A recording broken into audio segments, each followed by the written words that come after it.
আর বন্ধুরা, মা মেয়ের ছোট্ট কিচেনে তোমাদের স্বাগত।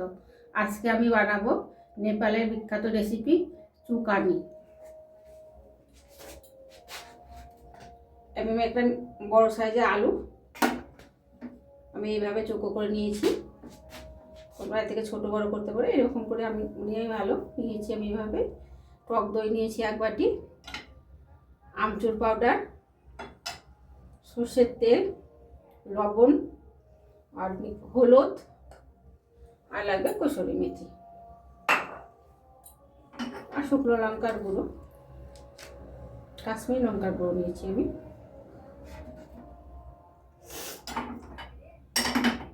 এখানে আমি আলুটা নিয়েছি, টক দইটা আমি ভালো করে ফেটে নেব।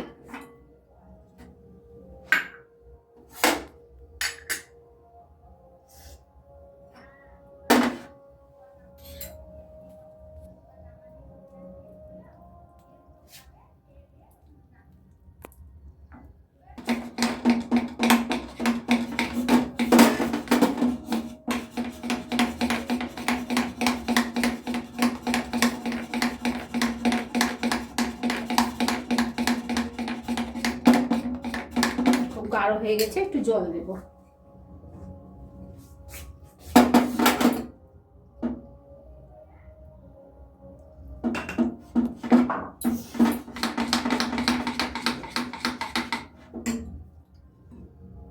এখানে আমি 1 চামচ আমচুর পাউডার, স্বাদ মতো লবণ, যেহেতু টক একটু লবণটা একটু বেশি, 1 চামচ একটু বেশি দিলাম।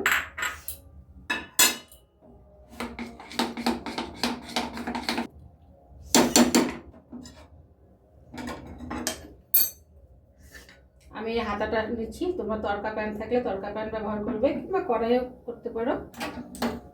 আমার এখানে তড়কা প্যান নেই বন্ধুরা, তাই আমি হাতাটা নিলাম।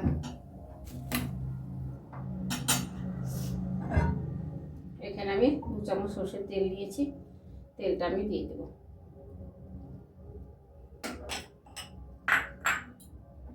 তেলটা আমি গরম করে নেব।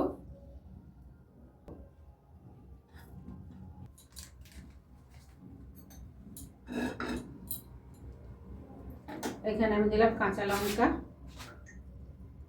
আর ধনেপাতা, বেশি হয়ে গেছে, দেব না। আর যে কেটে রেখেছিলাম আলু,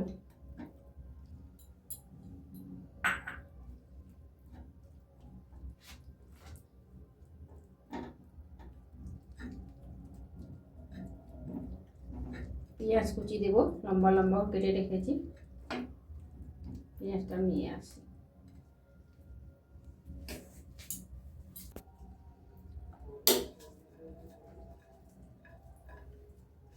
ধনেপাতা দিলাম, লঙ্কা কুচানো দিলাম, আলুটা দিলাম, আর দেব এই পেঁয়াজ কুচানোটা,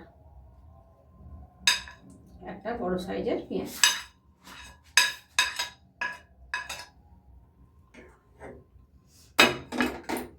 ভালো করে মাখিয়ে নেব।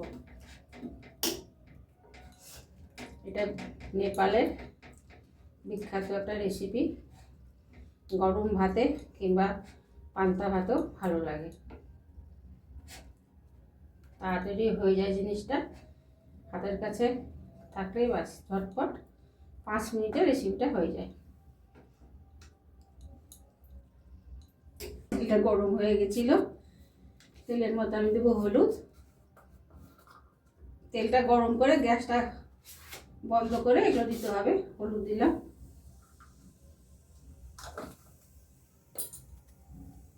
কসুরি মেথি,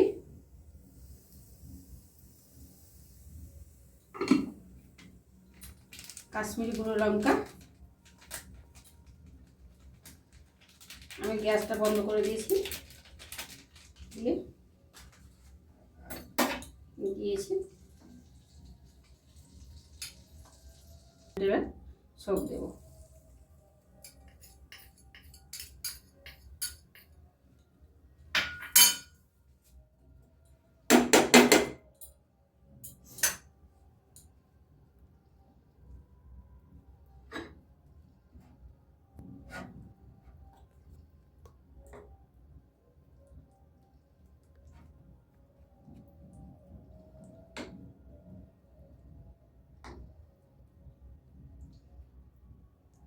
বিখ্যাত এই নেপালের রেসিপিটা যদি ভালো লাগে বন্ধুরা একটা লাইক করো, কমেন্ট করো, অনেক অনেক শেয়ার করো। আর গরম ভাতে কিংবা পান্তা ভাতে অবশ্যই বানিয়ে খাবে, খেতে দারুণ লাগবে।